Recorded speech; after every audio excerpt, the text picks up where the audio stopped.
Welcome to a Post-Fandom book club podcast. My name is Tyler. My name is Crystal. And we have made a terrible mistake. I mean, is this what you consider a mistake? This was your idea. It was my idea, but it was also a lapse in judgment. Is that what you'd call it? Yeah, I guess you could call that. I guess you could call this a lapse in judgment. Okay. Yeah. So, we are gathered here today to read one of the most infamous fan fictions on this planet. A fan fiction of great notoriety. Fallout Equestria. Yay. Oh god, here we go. Yep. So, our goal here is to, hopefully, read through the entirety of Fallout Equestria, and chapter by chapter we will give a summary of what happens, and make our own little comments along the way. So you might be comments, mine's just snark. Sure, I guess. I'm not sure if, I don't have a background of anything noteworthy to give me any credence here. But, anyways, about ourselves real quick. I'm Tyler, and I have a horrible secret. Once upon a time, I used to be a horse fucker. Not a literal horse fucker, but, Oh, no. God, no. Yeah, God, no, I'm not dead. Not yet, anyway. So, not yet. And, I was part of the MLP fandom from about the time that Season 1 ended until about, halfway through Season 3, I believe, and then I fell off this shit. For the best. Liked it during high school. And then, I'm also a big fan of the Fallout series. I am one of those obnoxious Never Bethesda Obsidian/Black Isle studio purists, so I'm also going to have some things to say about Bethesda's Fallouts in this as well as the the fanfic itself. Mm-hmm. All right. Well, is that everything you want to say for your little intro? Yeah, that's all I really need to say. All right. Well, hi, I'm Crystal. I'm also a previous unfortunate horse fucker, and also unfortunate, yeah. I was a part of the fandom from about 2012 when I was in middle school until around junior year, so 2016, 2017. I never really watched the show that often during that time, except for the early years. I just stuck around because of friends and stuff, and, kind of osmosis to the show through them. Yeah, I remember you were still a horse fucker when I first met you. Yeah, but I have a worse secret than Tyler about all this. I've actually been to cons for this shit, so... Well, con, period. And that's probably, the worst of it. And as for Fallout, I have nothing. I have osmosis it through Tyler and whoever else. I tried to play Fallout 4 recently, but I refunded that shit after I realized I couldn't mod it very well for some reason. After you realized it's a bad game. Yeah. I have, Fallout 1, which I need to eventually play, but, maybe at some point I'll do it. Alrighty, that sounds good. Yeah? Alrighty, so I guess we should introduce the main character of this podcast, and that would be this fanfiction. So, do we have to? Yes, we do. So, Crystal, What do you know about this fanfiction? Okay, so, I know, I've read a little bit of it as for this podcast, but beforehand, I knew almost nothing. I know at one point, because of the con fuckery and my osmosis, specifically the con shit, they did a reading there, of some of it, and there was a lot of cosplayers and stuff. But Were they cosplaying as MLP characters, or were they cosplaying as Fallout Equestria I think characters? they were cosplaying as Fallout Equestria characters. Ah, fuck. Yeah. And, like, there was a lot of just Fallout people in general. It seems, you know, this horrible thing that we're about to read, not actually horrible, I don't really know yet. Maybe it's the greatest piece of literary masterpiece possibly, we've ever seen. But it seems that there's a lot more combination of Fallout and MLP than you'd think, which is strange, but there's a lot of connections like that in fandoms, so... I mean, especially with the MLP fandom, because they just love to shove ponies and fucking everything. That is true. Yeah. So, what little I know about... Well, I know a bit about this fanfiction. First off, I tried to read it back when I was a horsefucker, and I got up to maybe, like, chapter 2 or 3 until I realized this was stupid. And, there was a specific point in one of those 2 chapters where it just triggered my tism to the extreme. And even today, I still remember it, and when we get to it, I will mention it. And I will fucking go into depth about why this is fucking stupid. Prepare for an entire episode about that, I guess. But, other than that, I haven't read through the fanfiction. I know about the fact that, it has... It has its own fandom unto itself. Which is... It's... impressive. Yeah. So, there are multiple fanfictions of Fallout Equestria itself, and I'm going to talk about one of those in just a second. Oh, boy. But, one of the most notable... Well, the reason Fallout Equestria gets its reputation is because, well, it's the grim darkness of Fallout mixed with, you know, happy friendship My Little Pony. How many quotation marks are around that? Yes. Smile. To outsiders, you look at that and it's like, what the fuck? And, okay, if it's a one-off or, you know, it was just something somebody did, it's like, whatever. But that brings us to the most notorious part of Fallout Equestria. Its length. Oh god, it's fucking length. There's a reason why we're doing a fucking podcast on it.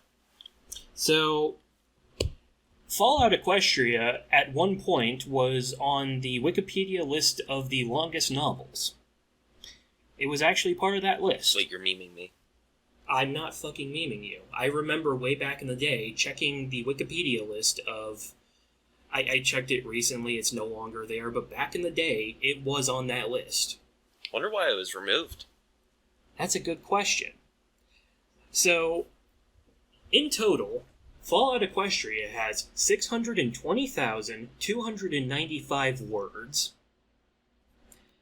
Now, that's a lot of words, but maybe you don't have a good sense of scale. So, let's get a bit of sense of scale here. So a novella, which is, you know, a small novel, it runs the length of 17,000 to 30,000 words. That's, again, it's a short novel. When it starts becoming classified as an actual novel, that's at 40,000 words. Again, reminder that Fallout Equestria is 620,000 words. If you're participating in the NaNoWriMo, your word count goal for a month is 50,000 words. What's a NaNoWriMo? The National Novel Writing Month. Oh. Which is not a contest, but during November, people get together and they have the goal of writing a 50,000 word novel in a month. I see. It's like those other challenge months for, like, art and stuff. Yeah, kind of. of. Like, Inktober, I think, is, like, the biggest one. Yeah. But if you're participating in NaNoWriMo, your goal is 50,000 words. So, for comparison of length of Fallout Equestria to some famous literary pieces, let's start from the smallest to the biggest. And once again, reminder, Fallout Equestria is 620,000 words. So, Gone with the Wind, the original novel, 418,000 words, approximate. Oh, okay. Both the Book of War and Peace and Atlas Shrugged by Ayn Rand, 561,000 words. And I've read War and Peace, and that took me a very long time to finish. Yeah. Again, that's Fallout Equestria has about 100,000 more words. 60,000 more words than those. So the entirety of the Lord of the Rings trilogy and The Hobbit, 576,000 words. You mean like all the books together? Yes. You're fucking with me. The Lord of the Rings trilogy, all three of the books, and The Hobbit combined together. Okay. And then the one thing I listed down here that actually surpassed Fallout Equestria is Les Miserables, the original French version, which clocks in at 655,000. Again, Fallout Equestria 620,000. Now, there is a fan fiction of Fallout Equestria. There's what? There is a specific fan fiction of Fallout Equestria called Fallout Equestria Project Horizons. Do you want to take a wild guess at the word count for that? Since we're shooting high, I'm going to go with 400,000. Higher.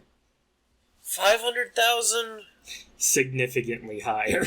1 million? So, I'll give you...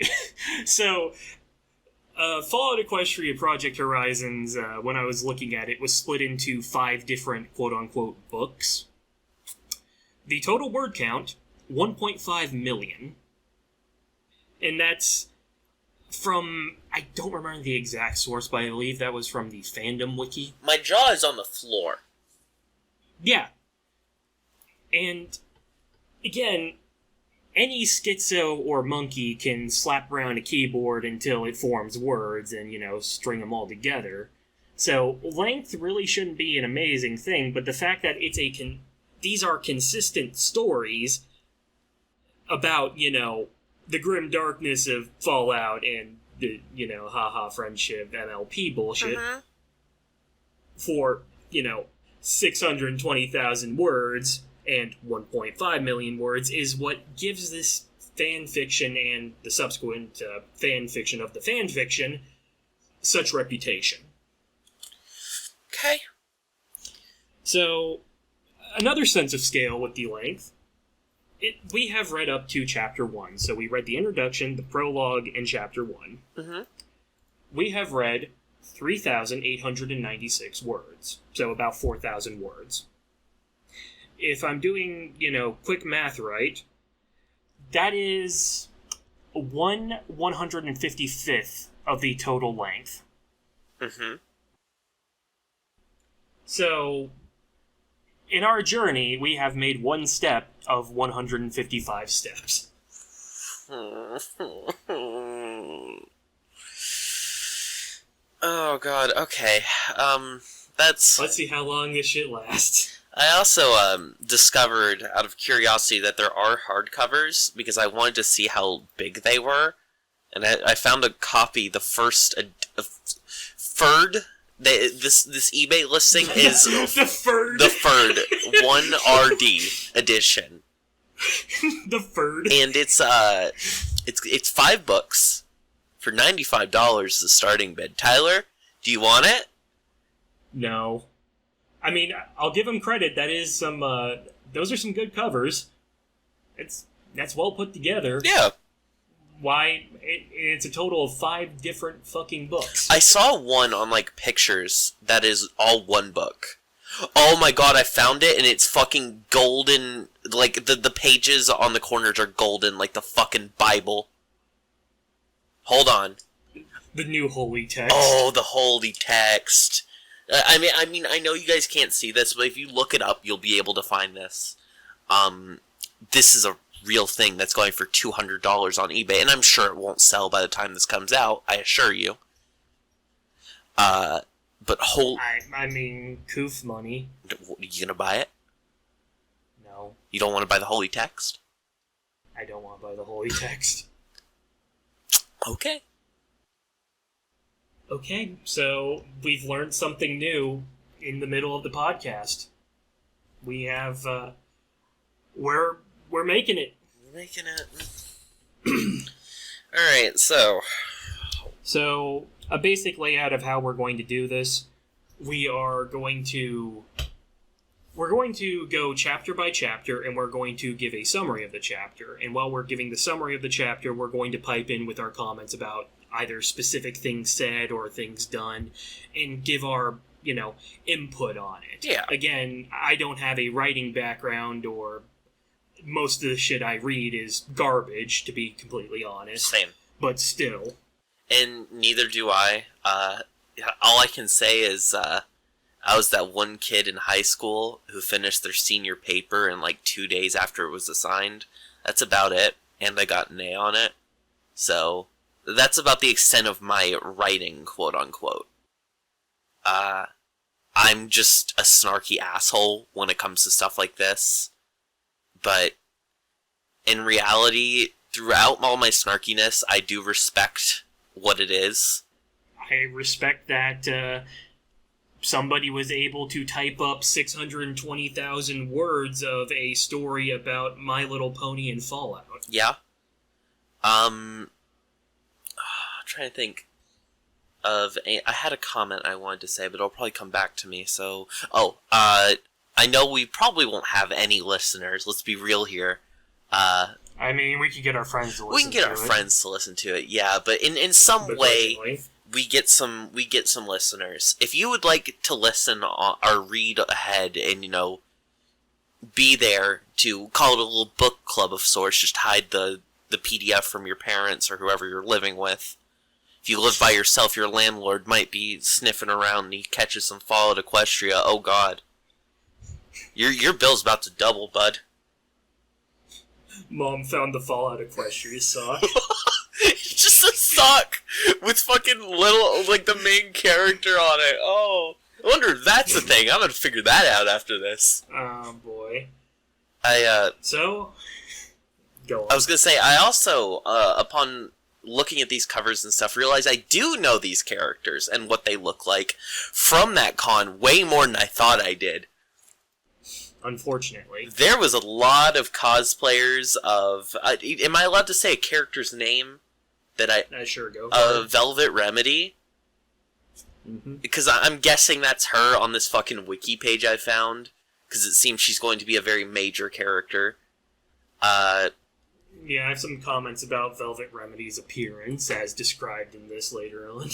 Oh, yeah. Yeah, I do too. Don't worry. Yeah. So, with that being said, you want to jump right in? Let's just jump into it. Let's just jump right into it. Oh, God, okay. So, introduction. Now, this is a short 2-paragraph chapter, and this is supposed to be the intro of it. This is the equivalent of, the intro of every mainline Fallout game where Ron Perlman goes off about how war never changes and all that. Since it's short, let's read through it, and again, stop me if you have any comments about specific parts. I have some, and but if you want me to read some or you read some, how are you divvying this up? I'll read the first paragraph, and I'll read it all. Okay. Once upon a time in the magical land of Equestria, there came an era where the ideals of friendship gave way to greed, selfishness, paranoia, and a jealous reaping of dwindling space and natural resources, the natural outcome of communism. Lands took up arms against their neighbors. The end of the world occurred much as we had predicted. The world was plunged into an abyss of balefire and dark magic. The details are trivial and pointless. I'm gonna stop you there. Yeah, that's what I said. That's redundant as shit. I would like to know the details because you're on about how awful this war was, but what we know of the show is conflicts and resources. It's solved in 30 minutes. Yeah, so resources have never been an issue in this. I mean, Unicorn MLP, magic is like, remember, unicorn magic is like, OP as yeah, shit. why can't they just generate new resources? They seem to be able to, with like almost everything. Like, I mean, technically, magic is this kind of magic is a post-scarcity thing, so... But, yeah, it's... it shouldn't... Again... Oh my god. And, like, there's entire characters that they... Like, Princess Celestia, if I remember correctly, literally raises the fucking sun. Yeah? There is so much shit that there's no reason this should have happened, theoretically. Theoretically. And it's not trivial, because I want to know what the fuck caused this. Yeah, you have a lot to say there. My main gripe was, details are trivial and pointless. That's kind of a redundant phrasing. Yeah. Anyways, the reasons, as always, purely our own. The world was wiped clean of life. A great cleansing. A magical spark struck by pony hooves quickly raged out of control. Mega spells, trademark Kevin Symbieta riffs. Rocks fall, everyone dies. Yeah. Rained from the skies. Entire lands were swallowed in flames and fell beneath the boiling oceans. Pony kind was almost extinguished. Their spirits became part of the ambient radiation that blanketed the lands, which I kind of like that line there. It would be nice if it wasn't, Fallout Equestria. Yeah, like, and, like, I have a comment about, like, boiling oceans, all this shit. Again, if you have fucking mega spells. Mega spells. How the fuck do you not have a spell that can just say, bippity-boppity, I can power a generator? Mega spells. Mega spells. Magic missile! It's the ultimate magic. It's the magic ICBM. Yeah, like, it says radiation, so obviously they have a spell that's... Magical radiation. Oh my god. Magic nukes. Yep. I mean, you gotta have some kind of excuse when it's a magical society, not a technologically advanced society. But you gotta say, there still are, like, scientists and stuff, no? They could have just said, yeah, no, like, they have been developing these mega weapons. I mean... I don't think magic should be a give-all excuse, but that's just me. Well, I'm sorry to burst your bubble, but this is MLP. I know. Not only is this MLP, this is Fallout Equestria. I ain't gotta explain shit. I've noticed. But at the same time, that ideal is what breaks my immersion. My immersion in Fallout Equestria. Listen, you're making me read this. I know. Continue. I have more gripes. Don't worry. A quiet darkness fell across the world. But it was not, as some had predicted, the end of the world. Oh, good. Instead, the apocalypse was simply the prologue for another bloody chapter in pony history. How many bloody chapters did they have in pony history? Who knows? Probably one other one. Yeah. In the early days, thousands were spared the horrors of the Holocaust. Alright, stop. It's nuclear, magical Holocaust. I know, but I mentioned... Okay, so backstory. About a week ago, Tyler kept bugging me to continue reading and doing my annotations, and I mentioned to him that there was a certain phrasing that drove me fucking insane in the introduction. Now, because the Holocaust... From my understanding, the Holocaust, the phrase was created because of... No? No. No, okay. The Holocaust is a general term for a great genocide. Okay. We just refer to the Holocaust because, well, it's the most notable ethnic cleansing. Okay. Well, because I went on entire... Not even ethnic cleansing, just a great genocide. Okay. Well, that stomps my little tirade I was going to have on Pony World War II.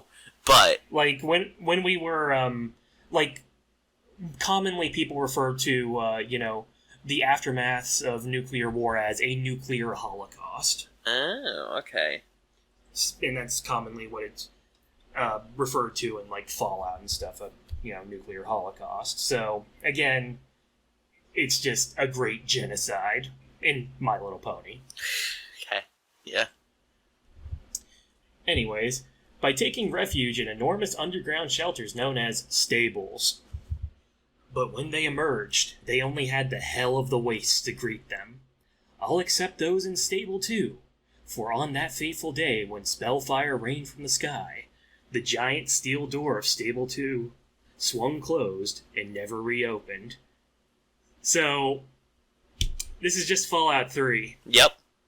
This is just Fallout 3. The plot of Fallout 3 is that you were born into a vault that, supposedly never opened its door, is completely isolationist, and then bad thing happened, your Liam Neeson dad escape vault, and you go save Liam Neeson dad, also run away from all the security guards you know for the rest of your life who are about to, gun you down because they're crazy, but nonetheless. Yeah, I mean, when did this come out?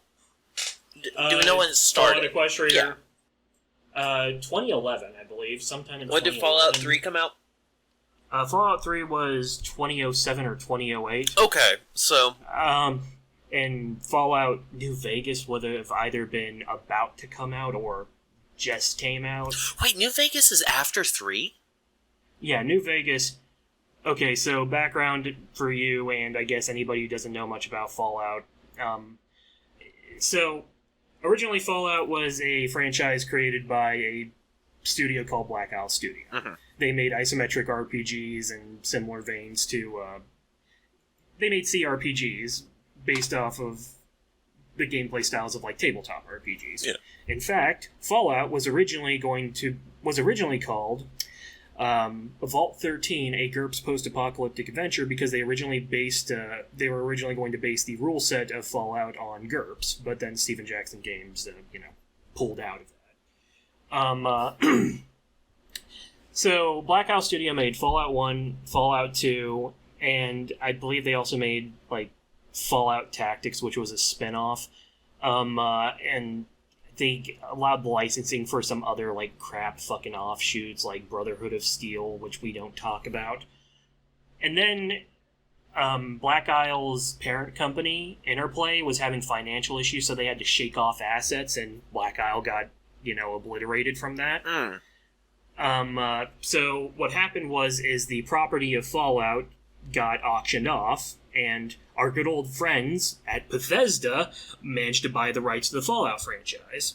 Unfortunate. So they bought the rights to the Fallout franchise, and they made Fallout 3. Yes. Fallout 3 is kind of a piece of shit. And then, while they were working on, like, Skyrim and stuff like that, they outsourced... Okay, let me rewind a bit here. So after Black Isle Studio got obliterated, a bunch of notable employees from Black Isle Studio got together and started a new company called Obsidian Software. They are notorious for making, like, getting outsourced to make sequels for games. They are known for having some of the best damn RPG writing in video games, but their games being buggy messes. Yeah.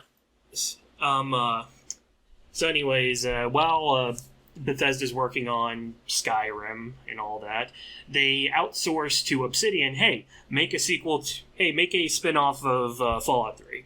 So they make Fallout New Vegas, and Fallout New Vegas is a damn good game. Yeah. But then, due to some fuckery with some agreements between Bethesda and Obsidian, Bethesda kind of fucked over Obsidian. Obsidian's not happy about it. They'll probably never work with Bethesda again, and now Fallout is, exclusively a Bethesda thing, so to me, the franchise is dead. Anyway, so Fallout Equestria. Oh, man. That was certainly an introduction. So again, this is just going to be the plot of Fallout 3. Yes. In Fallout 3 kind of sucks. Yes. Oh boy, here we go. Alright, well, so, after that... We're moving on to the prologue. That is titled Of Pip-Bucks and Cutie Marks. Now, we're not going to read through this. No, we're going to summarize it. But, again, we're going to comment as we go along. So, the introduction starts off with the protagonist saying, "Hey, let me tell you about my life." And specifically in this very first tiny paragraph here, I'm going to tell you about the adventures of my life, explain how I got to this place with these people. These people. So, first off, these people. People. Somebody didn't take their fucking equestrian vocabulary properly. I believe you're supposed to use the term ponies. These ponies. Have they ever used people in the show? I mean, I guess neither of us are qualified to answer that question, but... I haven't watched the show in fucking forever, but so... let's just assume they probably don't. I don't think they do. But another thing to note is, explain how I got to this place with these people. That is the most ambiguous fucking statement ever. They had no idea where they were going with this. Yeah, no, they were like, all right, I've got to finish the first chapter. I have no fucking clue what I'm gonna do here. It's just like, okay, yeah, I want the character to be like reflecting and shit, but where are they gonna be?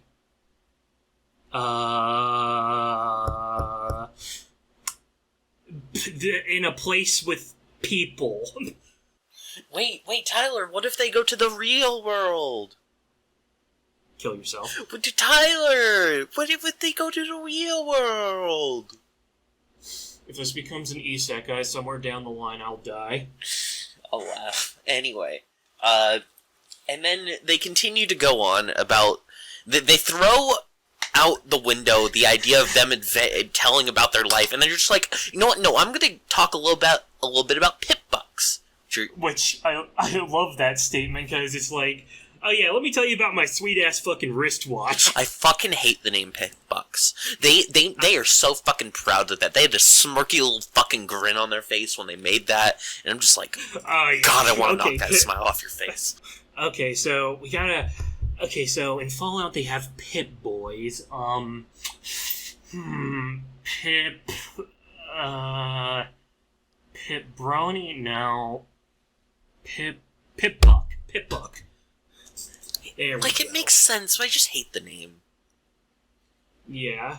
And then the next paragraph is basically a massive fucking, like, it is Stable Co's advertising campaign for Pip Bucks. It just describes everything about Pip Bucks, why they're so great, what do? They do everything. They organize your inventory using magic. They allow you to fucking get a radar and see who's nearby and whether or not they're friendly or not friendly towards you. They have little trackers in them, and you can like track people with them if you know their tag, and oh yeah, you can stop time for, shooting people. Yep, they have fucking stats it's sats.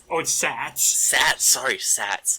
I hate that. I somehow they get away with sats being a thing in this, which God knows if it somehow works down the line, God fucking speed. But I see this going awfully and being the biggest fucking loophole to any situation this character would die.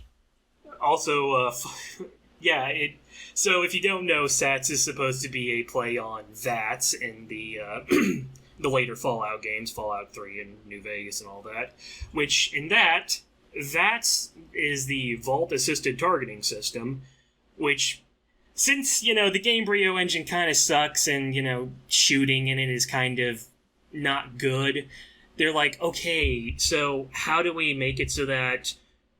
Let's make it like the old RPGs, where you, make a called shot and all that.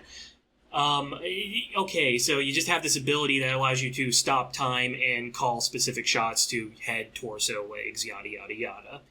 But the thing is that in the Fallout games, that's not really, it's not actually stopping time or anything like that. No, it's just your character processing, where they want to shoot, and it's slowing down so you can make that decision.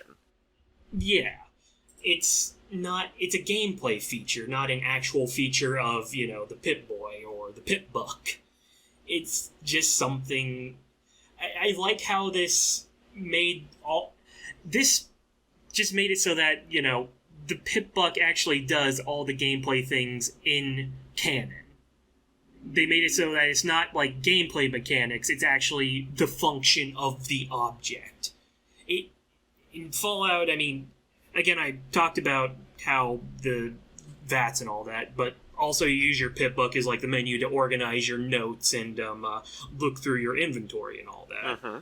And again, it's not like it's magically sorting your inventory. It's just a device that has like a clock and a radio and shit like that on it in canon, and can play video games in Fallout 4. Yeah, it's just like, you know. And also another thing about this paragraph that gets to me, who is this paragraph for? Because if you're reading a fan fiction, you shouldn't need things explained to you per se, right? Like, if I make an MLP fanfiction, I don't need to describe, like, the differences between Earth ponies, unicorns, and Pegasi, because I'm assuming that you are a fan of MLP, and you know the differences. You know about the setting. Or, theoretically, this is Little Pip. Spoiler alert, that's the character's name. Yeah. Is leaving this as a note to someone down the line about their story.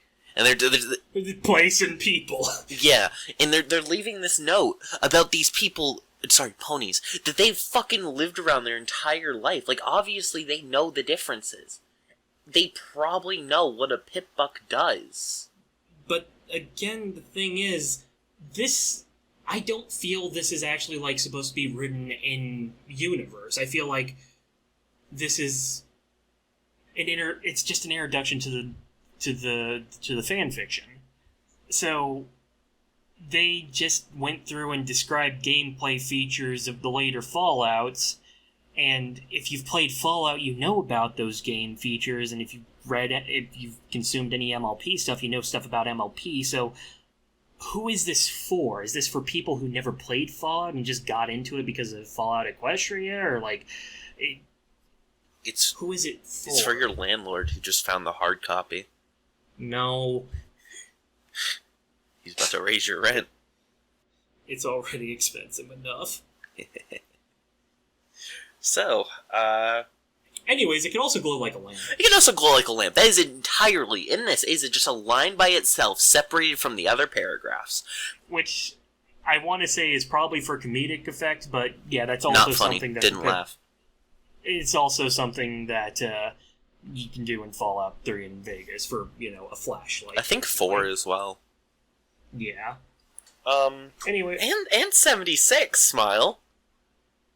I don't want to remember 76. Supposedly it's really good now. Or decent. Our mutual friend stopped playing it after a bit. Oh, did he?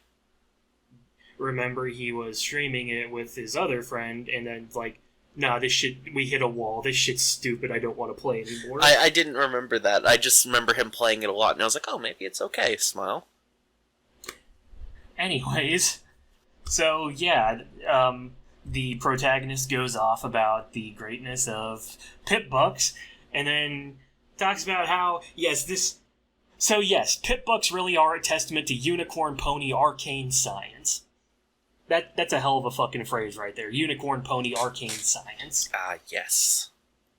It's also weird because, why don't you just say unicorn arcane science? Why does it have to be unicorn pony arcane science? Why can't it be people arcane science? Fair. I mean, we don't say in real life, oh, this is a testament to Asian human culture. This is a testament to Asian culture. You don't need to reiterate, the specific... race. Yeah. Well, you need to in the case of that, you specify the specific race, but you don't specify, humanity as a whole. Oh, no. I want Asian... I want monkey culture, please. Damn. Okay. Sorry, I'm still recovering from the monkey hypnosis from last night. That's good out of context. Oh, it really is. Anyway. So, the protagonist goes off about how everybody who grew up in a stable has a pip buck, and all the great things it can do. Again, all the great things it can do. Like, oh, hey, you can listen to radio broadcast, so you can listen to the sweet, sweet voice of Velvet Remedy. And I have an annotation on that just says, yes, this name will be important, I'm sure. I just have an annotation that says gay. You know? Fair. Yeah. This is already romance. I can already see it. Yep. You know, from a million miles away, we already have this. Oh boy, here we go, shipping. So then they go off about they have school competitions and the culture of life in the stables. They have soccer leagues, 2 of them, with sats and 1 without, which I'm losing my fucking shit, because where in this fucking vault do they have room for a fucking soccer field?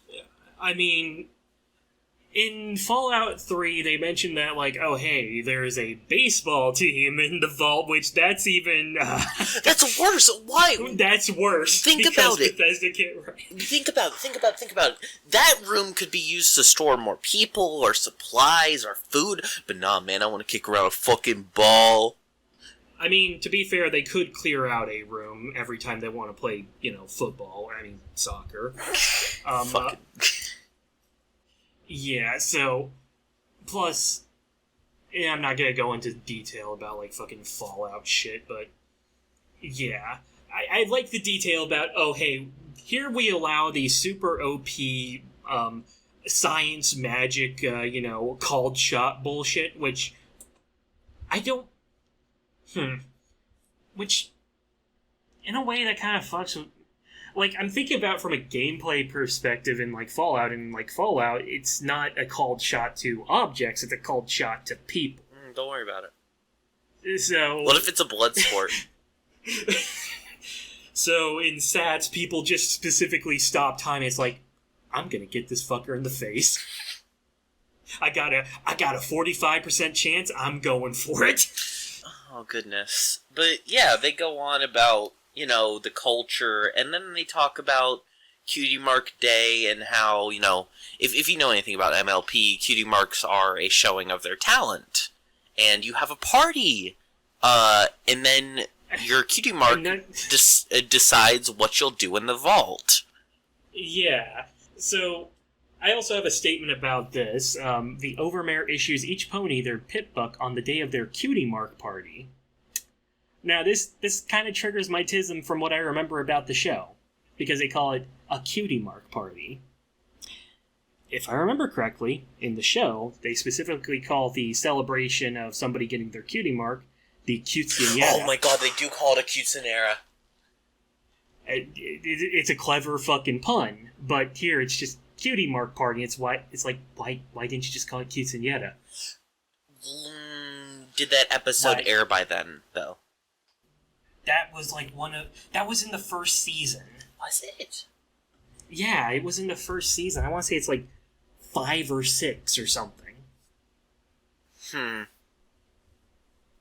Okay. But, yeah, in MLP, everyone has a Cutie Mark, the little image on their ass that says, hey, this is what you're going to do for the remainder of your life. This is your special talent.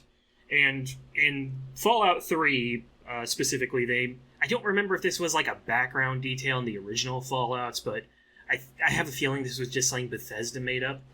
They have a thing called the GOAT. The General... I don't remember what the fuck it stands for. It's something aptitude test.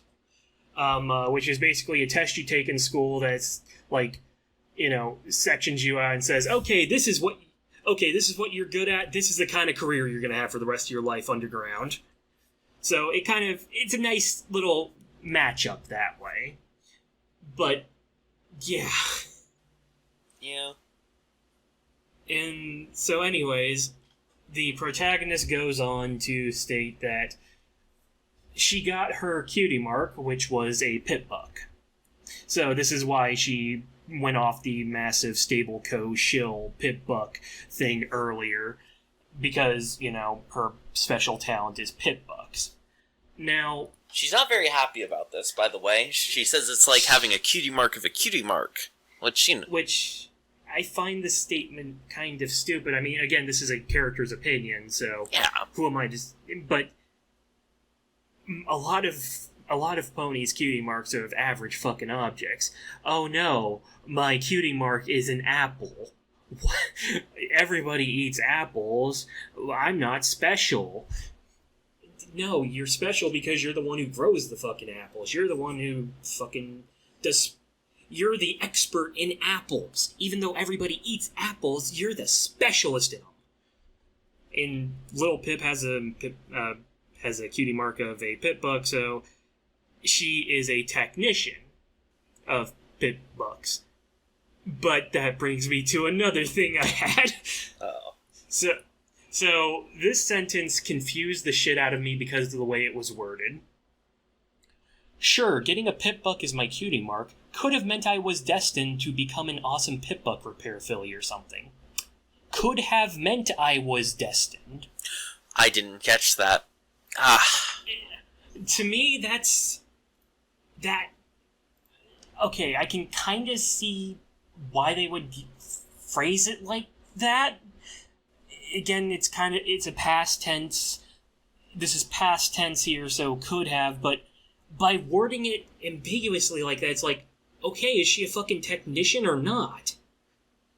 Maybe the thing that, caused that issue was the great, so maybe she's not a great technician, but she's a technician, but the ambiguous wording in that, what the could have meant, just threw me off through the rest of this, and I'm like, what is her talent? If her cutie mark's a pip-buck, then what's her talent if she's not a technician? Who fucking knows? But she is a technician, it's just worded weirdly. So, continuing on, Little Pip goes off about how she was the last one to get her cutie mark, all that, and this brings me to a funny little run-on sentence here that just that boggled the shit out of me. I assumed this was here for comedic purpose, but this is a sentence. This is an entire sentence without any, commas or any breaking it up of some sort. Or no stops at all. Kinda tough to find what you're supposed to be good at when what you're supposed to be good at is something that you don't get until you found out what you're supposed to be good at. I never noticed that had no punctuation. Oh. Yeah, that, again, I guess it's kind of like a tongue twister because but still, it's a clusterfuck. Not the greatest of, I feel like there's a lot of attempts at humor in the writing that just doesn't hit. I guess it's supposed to be kind of quirky because, it's still MLP. There's a little bit of quirk there. Quirky smile. But I have to question whether or not it was or not. So. Who knows? There's not enough context. Maybe one day we can interview the guy who wrote this and we can ask him. I don't think we will. The end goal. But anyway, she then goes on about how because she's a unicorn, she has all these special powers over Earth ponies, including how she is the superior. She is superior, and she talks about how she could pick locks with a bobby pin and a screwdriver. Thank you, Todd. Once again, gameplay feature. Mm-hmm. And then just talked about she went through the CAT, which is the what was it called in Fallout? The goat. The goat.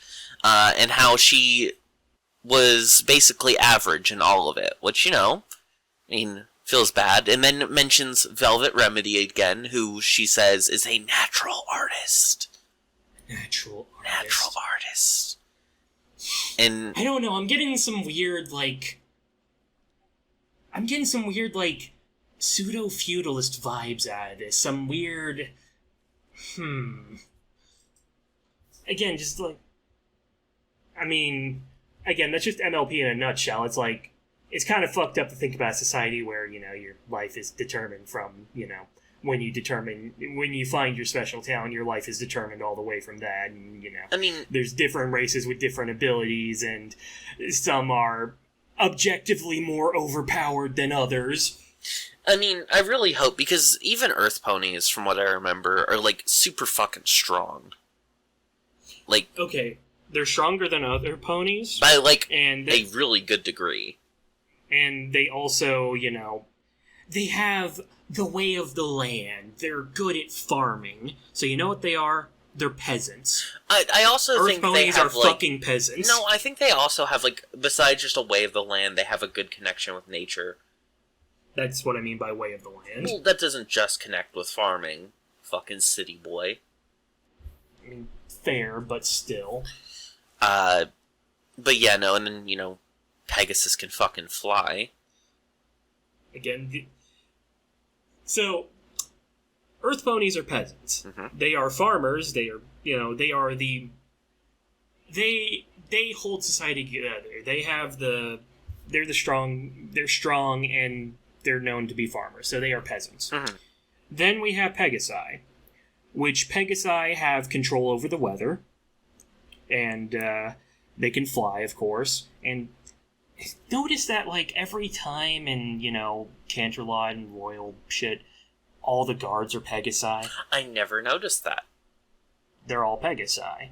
So, in a feudal society, the Pegasi are kind of like knights.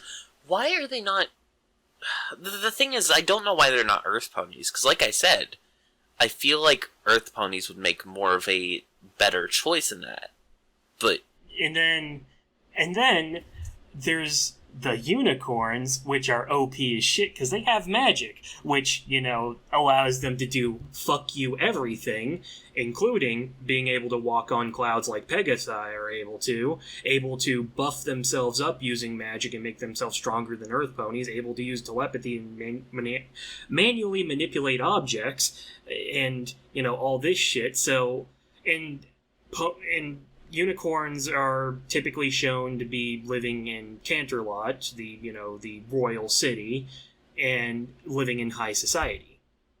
They are, you know, the royals. They are the why is my brain blanking on the term for them? Bitches? In a feudal society, they are the rung below the fucking king. The nobles. No, yeah. And then you have the god, queen, empress herself, Celestia, the alicorn, yada, yada, yada. So MLP's kind of fucked up. It's feudalism. Man. Fucking feudalism. But anyways, back to Fallout Equestria. I feel like that line is going to be recurring a lot. Back in Fallout Equestria, regarding that Noble's comment, the protagonist goes off and explains that inside the vault, all the Overmare, which is, you know, the leader of not the vault, the stable. What am I saying here? The Overmare, the leader of the stable, are always unicorns, and the government officials of the stable are always unicorns.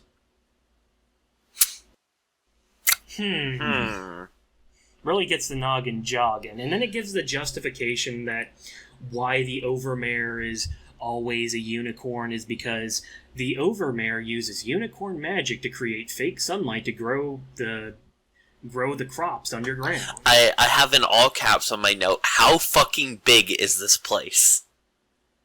It's fairly sizable. Again, in like Fallout lore, if I remember correctly, the vaults were meant to hold 1,000 people at the beginning. And then, you know, you have to take into account, you know, they're going to be living under there for the rest of their lives for a good portion, so, you know, generational shit. Yeah. So that may increase or decrease population. Yeah. But go on. Yeah, I was going to say, is it alright if I go on now with the... just another note I have about that justification. Oh, the Overmare has to be a unicorn because they use their unicorn magic to create the fake sunlight. Why does it have to be the Overmare that does that? Yeah, it could be anyone, really. They could have... Somebody gets a fucking cutie mark of a sun on their ass. My specialty is I bring the light. My name is Linkara, and I am the Lightbringer. No! So yeah, society's kind of fucked. And, the protagonist, gives a little, I guess you could signs off from this intro. Her name is Little Pip. She came from a alcoholic mother. Yeah, that, and I quote, she says, she had good sense not to call me Pipsqueak. Not that I don't love her, but sometimes when a filly's cutie mark is a hard glass of apple cider, ... And I found that really funny. That is the one joke that hit well with me. I also think it's kind of fucked up, because it's like, oh hey, what's your special talent? I'm a drunk. Alcoholism. Alcoholism is my superpower. You're fucking me too. Anyway. Pleased to meet you. Here is my story. Chapter 1, Out of the Stables. And with the little side note, because in Stable 2, no pony ever enters and no pony ever leaves. And once again, I just have another annotation there that just says, this is just going to be fucking Fallout 3. And it opens with the word gray. And just on its own. And I actually really like that. That yeah, it's a good intro. Yeah, like, I think that's a really good way to start that. And it gives a good sense of, like, their thoughts without overwording it, like in other places they do. Oh boy, here we go. So, this is the beginning of the end of sorts. I don't have a lot of notes throughout this because a lot of this is this first chapter is a lot of dialogue and yeah, my annotations are fairly sparse, but I still have them. Yeah, I do too. So, the reason that Little Pip starts off with the word gray is because she describes how life is in the I was about to say vault again, the stable. And how life is... She's in the maintenance corridors, way off in bumfuck corner of the vault, and how everything is depressing. All the walls are gray. Life is kind of monotonous and boring and depressing. And she comments that the wall needs a mural on it. And then she goes on talking about how there's artists and stuff in the vault, and there's an artist that's, drawn murals in more notable places in the vault, and yeah, how there's also, other artists like this sweet voice of Velvet Remedy. I had a comment though about the idea of painting in this vault. Wow, I think I just wonder how much of, like, obviously, if they're a unicorn of some sort, my brain went to, they can just make, I guess, some colors out of the crops or whatever else. But, like... Maybe? My thing is, like, if they can't, how much paint do you think they have down there? Do they have to ration out paint to the artists? Yeah. Okay, so this painting, we're gonna need you to use a lot of this, like, puke green color. Yeah, I'm sorry, it's all we have. Oh god, I thought, like, if they have an orchard, red would be, they could use the peels, I guess, in some way to make a paint. Paint, I guess, but, like... Maybe leaves green, but where are you gonna get your blues, bud? Where are you gonna get your... Because if you have all three, I feel like, Which, again, this kind of gets into a concept of, like, confliction between Fallout and MLP. MLP is... While there are problems in the show, the society is, based on magic, and magic solves everything. As it's projected in the show, is post-scarcity. From my understanding, you could just make fucking anything out of anything. Mm-hmm. You could just do, magic. I don't gotta explain shit. But one of the things about, a nuclear apocalypse is scarcity. I mean, that's the basis of economics. That's the basis of the world. Scarcity. There aren't enough resources to go around, especially when you blow half of it fucking up. Yeah. So, you have post-scarcity magic in a setting that is based all around scarcity. But, enough about my economic diatribe here. one comment I liked from this about, how they try and spruce up life and make it a little bit more, pretty and, not as depressing, is they mention that the Overmare adds new songs to the stable's radios every week. Which, to me, that's just funny, because it's like, how are you getting a song every week? I'm guessing they have musical artists like Velvet Remedy, but here's the thing. So it's like, okay, so you have musical artists. The Overmare comes up to the artist. It's like, if you want to fucking eat this week, you better make a new hit. What if they have, like, this Society's Mersbo, where they record sounds of the maintenance room, and they're just like, alright, here we go! It's a bit avant-garde. You wouldn't understand.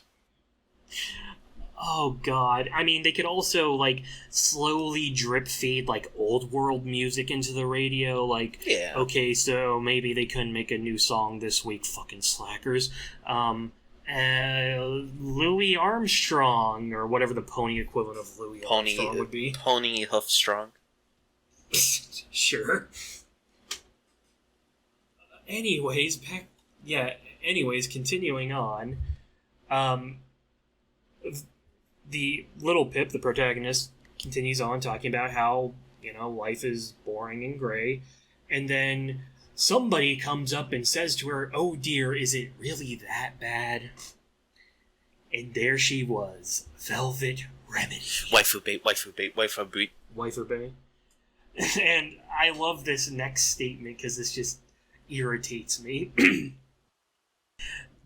Velvet Remedy, the gorgeous charcoal-coated the gorgeous charcoal-coated unicorn with streaks of color in her white mane. Streaks of color in her white mane. What colors? Who knows? I would assume because she's Velvet Remedy, it would be like, velvet red. Yeah. And I mean, I would assume that from the art I've seen, it seems to be the case, but who knows? It's just color. Just color. What color? Color. It's the puke green. Maybe it has streaks of white in her white mane. Oh shit. Anyways, you want to continue on? Yeah, and so it goes on, her describing everything about Velvet, and it's almost stalker-like way. It's a little creepy, and then talks about how much of a lesbian she is, and how her mother told her that her barn doors don't swing that way, which I thought was funny. I like the statement, yeah. Yeah, and I have a comment here that says, "Haha, lesbians go burr." Haha. And then Little Pip decides to stumble through a conversation where again she's meeting her idol / crush for the first time. So she's how is this the first time though in a vault like this? I mean, yes, at this point we've established it's pretty big. Yeah, it's fairly big. You'd feel like though that she'd probably run into her at least a few times before. But Velvet Remedy's too important for a mere technician such as myself. Oh no, you're a unicorn too. You're one of the nobles. You're the higher class of society. You got that special innate magic bullshit. Yep. And then, Velvet offers to help because she looks so heartbroken. In which Little Pip throws that off and is like, "Oh, no, let me help you. What are you here with?" And here comes, the setup of the plot of this chapter, shall we say, where... And the whole thing. Yep. Velvet asks Little Pip to take off her Pip-Buck for maintenance, because the padding is getting, worn down and is beginning to chafe. No, understandable. Yeah, understandable. And, Little Pip takes this key she has and just undoes that shit and says, "Okay, you can leave." Well, okay, Velvet Remedy is a bit more, sly about it, I guess. She's just like, "Oh yeah, no, you don't need to worry. You can take your time. I'm just gonna head back to my room here." Also, I have a note about a weird misphrasing here. when Little Pip is, starting to work on Velvet Remedy's Pip Buck, she says, "I'll have it done in right quick." Where does that say that? Hold on. I'll have it done in right quick. Oh, yeah, it does, because even Google has it underlined saying, consider changing to done right. Done right quick, yeah. Done in right quick. Wonderful. So, anyways, Velvet Remedy goes off to her room, quote unquote, while Little Pip works on her Pip Buck. And she made this statement here: "I watched as her cutie mark disappeared around the doorway. I hate to watch you go, but I love to watch you leave." So, at this point, it cuts to the next day where Little Pip is finished repairing this Pip Buck and is like, "Hey, yeah, I'm gonna walk it back to her room, haha." And then there's a massive crowd outside her room where they're all screaming how she's gone. Or, no, specifically, she was gone outside? Oh, she was gone outside. She was gone outside. Oh, no. Fucking misphrasing and all this shit. Just replace was with has. There you go. Maybe... Nope, never mind. H is on the opposite side of the fucking keyboard as a W. I can't give an excuse. Probably 4 a.m. The guy's fucking just done. I need this first chapter done by yesterday. Ugh. I need it was done by yesterday. God. So anyways, the Overmare comes out of fucking nowhere and it's like, okay, yeah, everybody stop panicking. Velvet Remedy's gone. Don't worry. I'm the Overmare. I have this situation in control. Let me just I have the tracking key for everybody in here. Let's just see where Velvet Remedy is. So since Velvet Remedy left her Pip Buck, she can't be tracked. And she can't be tracked. They know she went outside because the stable doors opened, but they can't find her now. So, and also another thing that she said here is that the Overmare says, "I will personally send out a rescue party to find Velvet Remedy." I'm sorry, I thought this was supposed to be like an isolationist society. If somebody, leaves the isolationist society... They're gone. Well, good luck. Yeah. Fuck off. Bye-bye. Yeah, why would you send somebody... I mean, yes, it is one of the most important artists in the stable, and also the Overmare's little slave when it comes to, we need a new song this week. Come on, Velvet! Song, Velvet! So, yeah, they move on to everyone realizing that Lil Pip has the Pip Buck, and everyone's... And it's all her fault. And my brain immediately goes to, how the fuck is there no, tracking on when you take somebody's off for maintenance? This seems like an oversight. I mean, here's my thought on that. Is there no regulations for, okay, if somebody needs to take off their Pip Buck, if somebody needs to take off their Pip Buck for maintenance or whatever, is there no, regulation that, okay, you need to be inside of... Go get detained or something, because we don't want you running off or getting lost in the corner and getting eaten by a giant roach or something. Yeah, that seems like the best case. Maybe because it's Velvet, special, but, Yeah, I mean, Little Pip also did mention that, she didn't have exactly the best instructor, so maybe there is a regulation for when ponies get... There is regulation for that, but I guess she never learned it because her instructor was a piece of shit. I feel that. Yeah. So everybody knows that Little Pip is the cause of all this issue, and the Overmare tells Little Pip, the Overmare's voice was low and surprisingly gentle. Take it and go to your room, swiftly. Okay.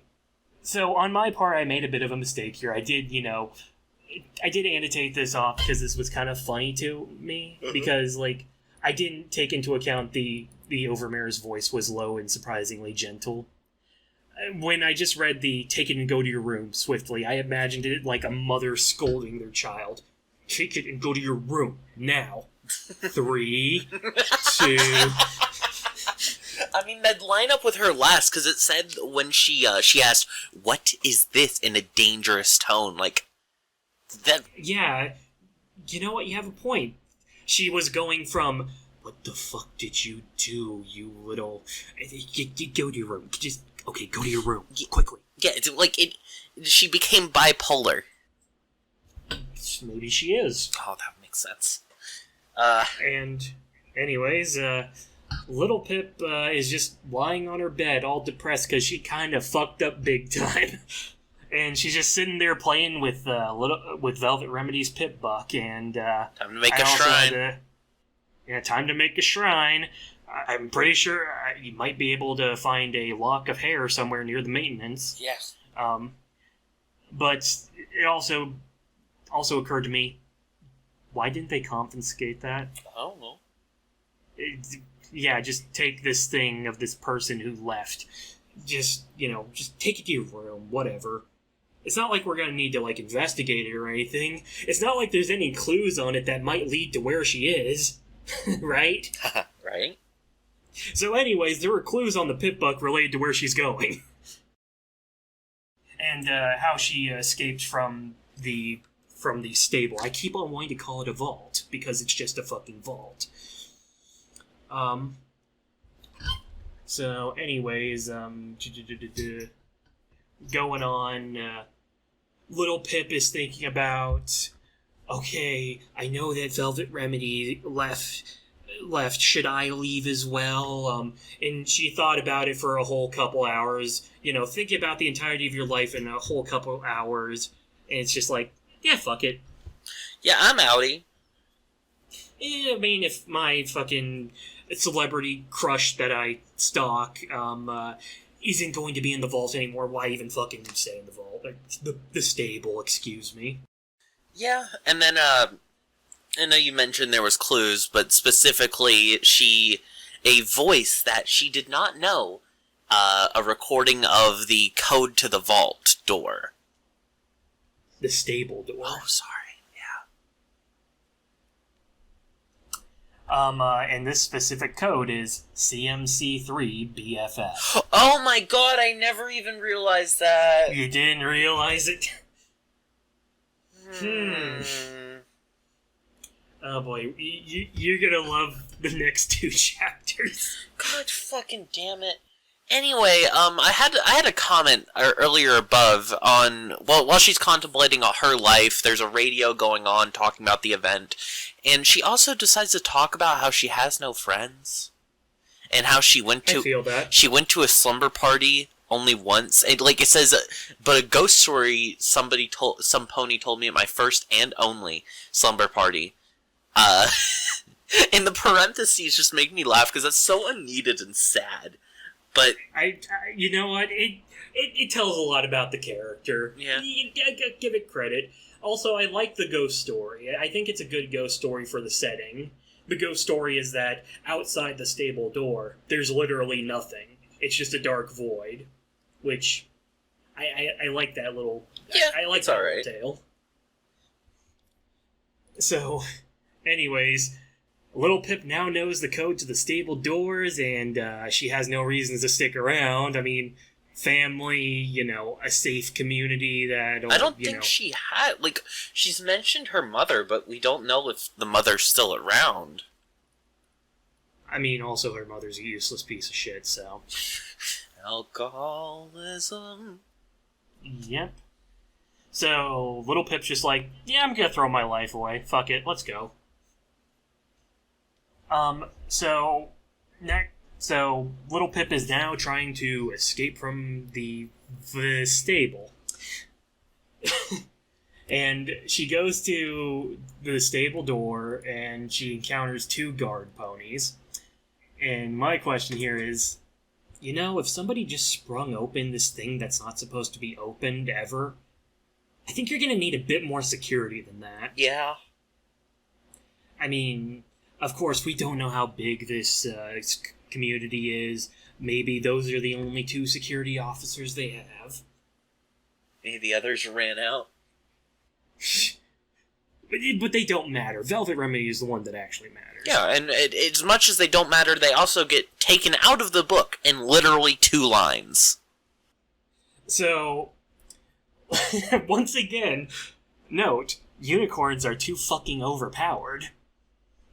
So, Little Pip is standing there, menacingly with her horn glowing, confronting these 2 security guards, and then she uses her levitation to pick up a footlocker and drop it on their heads, probably giving them, a concussion and potentially brain damage, killing them.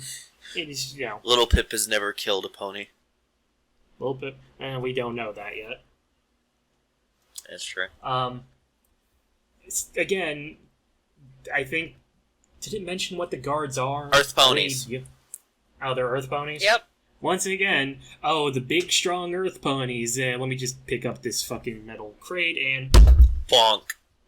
Yep, there you go. Yeah, I just have a note that says bonk. Unicorn superiority, here we go.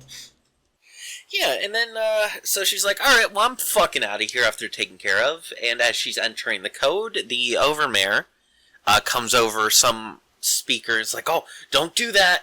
Stop. And Stop! And then she says that she prayed to Celestia that the code worked.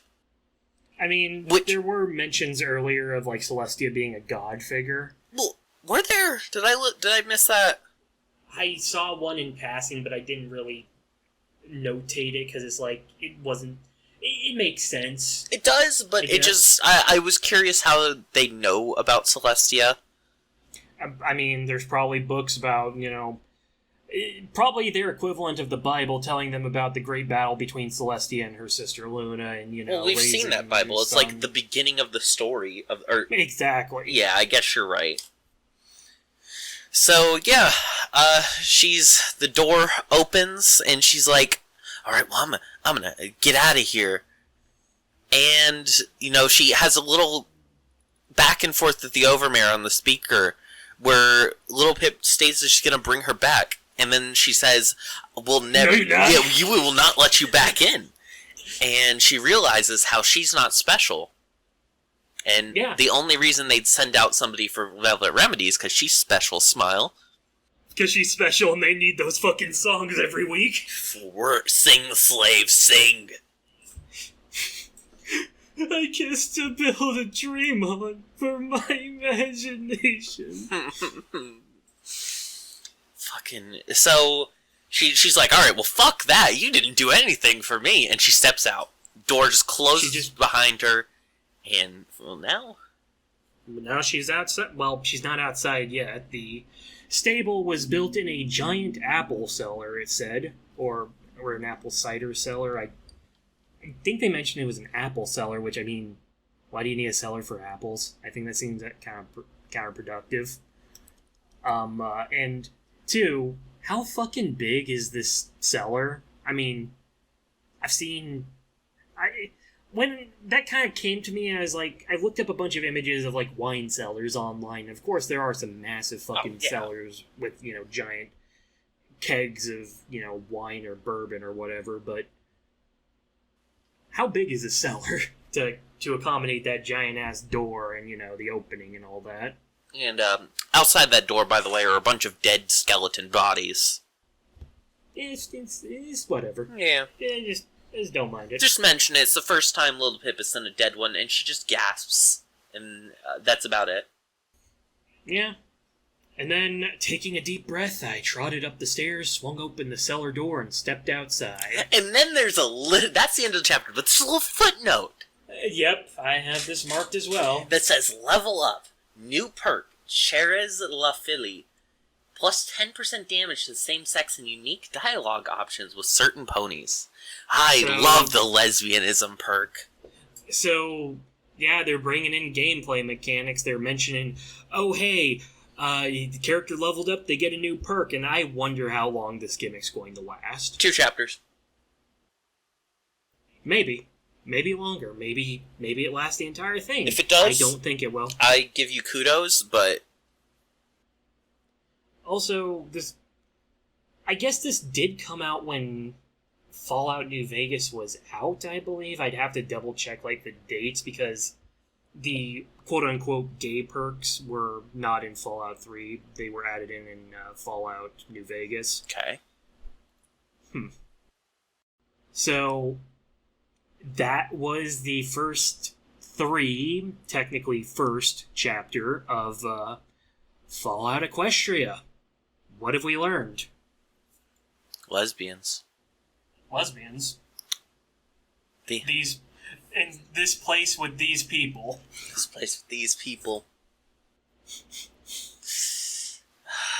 Oh boy. So, what do you think's going to happen next? So, I'm gonna take a wild guess and say that Velvet Remedy isn't far, more than likely, and that's gonna be our secondary party member, shall say. I think Raiders get jumped, something like that. Yeah, I think. Well, again, this is going to be more or less Fallout 3, and in Fallout 3, your Liam Neeson, your fucking dad, decides to leave the vault for a very special project to purify the water of the wasteland. So I'm assuming that Velvet Remedy's, left the vault for some noble crusade or something. I doubt it.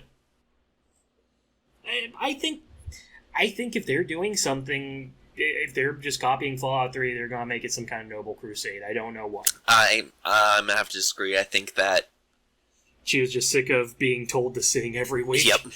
That's noble enough for me, bud. So, anything else we'd like to say before cut this off? The only thing I'd like to say is 3,896 words of 620,000. This has been a Post-Fandom Book Club podcast. I'm Tyler. I'm Crystal. And we made a mistake. A horrible one.